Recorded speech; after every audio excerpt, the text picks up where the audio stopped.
She chose Halloween over my wedding. 20 years later, Karma answered, "Today I've got two insane revenge stories for you. The first one is sharp and satisfying, but the second one?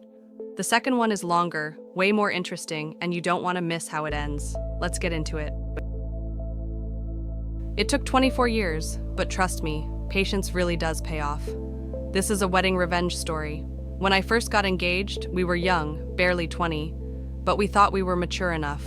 We announced it to the family, and I chose my bridesmaids, my sister, my cousin, and 3 close friends I'd had throughout my life. We picked the wedding date quickly and gave everyone more than a year's notice. Dresses were fitted, deposits paid, everything was moving along nicely.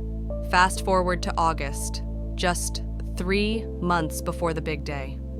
My fiancé and I were invited to a day out at a local man-made lake on one of my bridesmaids' boats. There were 4 of us, my friend and her husband, and me with my soon-to-be husband. We packed a picnic, and they even had a jet ski. At one point, her husband asked if she'd put the protective bumper between the boat and the jet ski so they wouldn't crash into each other.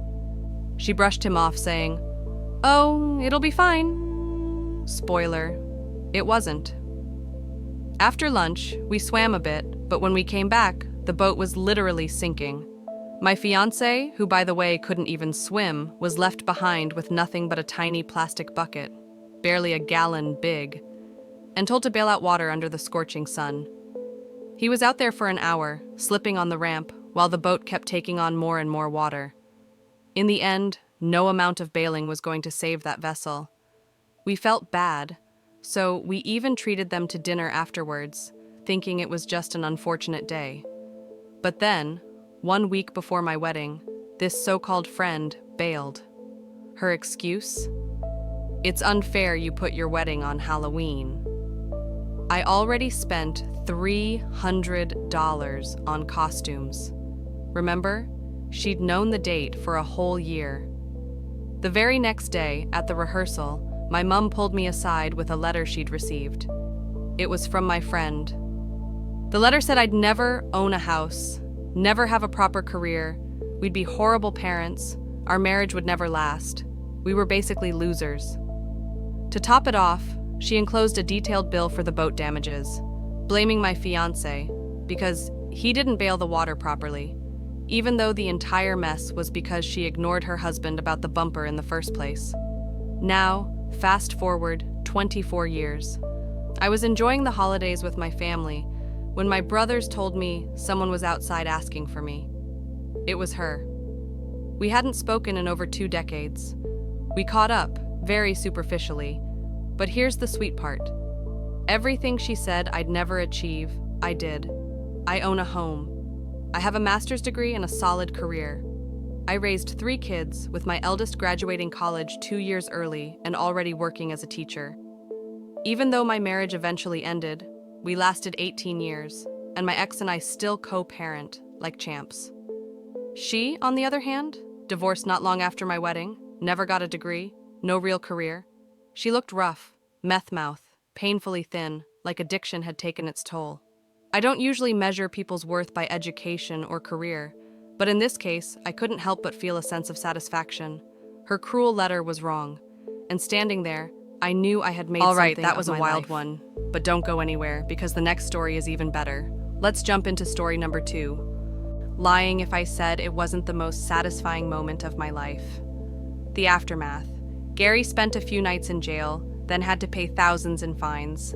Not long after, his truck was repossessed.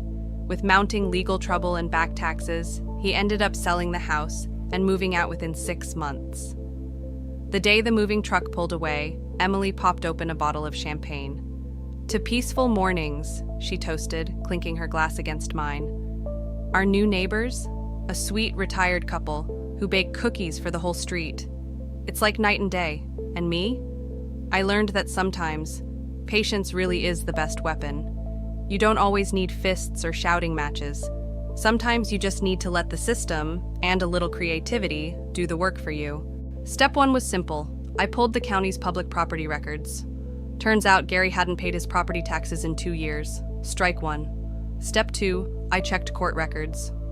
Sure enough, he had multiple DUIs and one outstanding bench warrant for failing to appear on a disorderly conduct charge.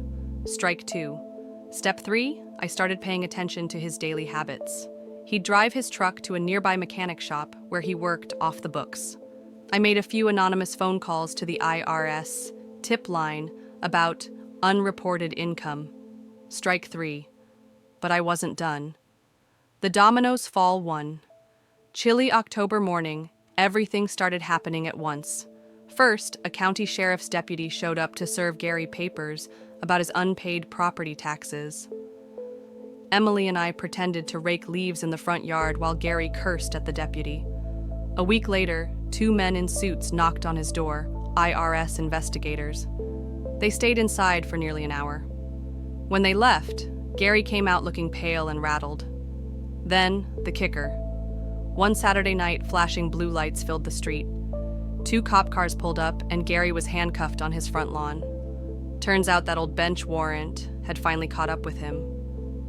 Emily and I watched from our porch as he was stuffed into the back of a cruiser. I'd be lying if I said it wasn't the most satisfying moment of my life. The aftermath. Gary spent a few nights in jail, then had to pay thousands in fines. Not long after, his truck was repossessed. With mounting legal trouble and back taxes, he ended up selling the house and moving out within 6 months. The day the moving truck pulled away, Emily popped open a bottle of champagne. "To peaceful mornings," she toasted, clinking her glass against mine. Our new neighbors, a sweet retired couple who bake cookies for the whole street. It's like night and day. And me? I learned that sometimes patience really is the best weapon. You don't always need fists or shouting matches. Sometimes you just need to let the system, and a little creativity, do the work for you. Thanks for spending time with me today. I really appreciate it. Which story hit you harder? Let me know in the comments, and I'll see you in the next one. Take care.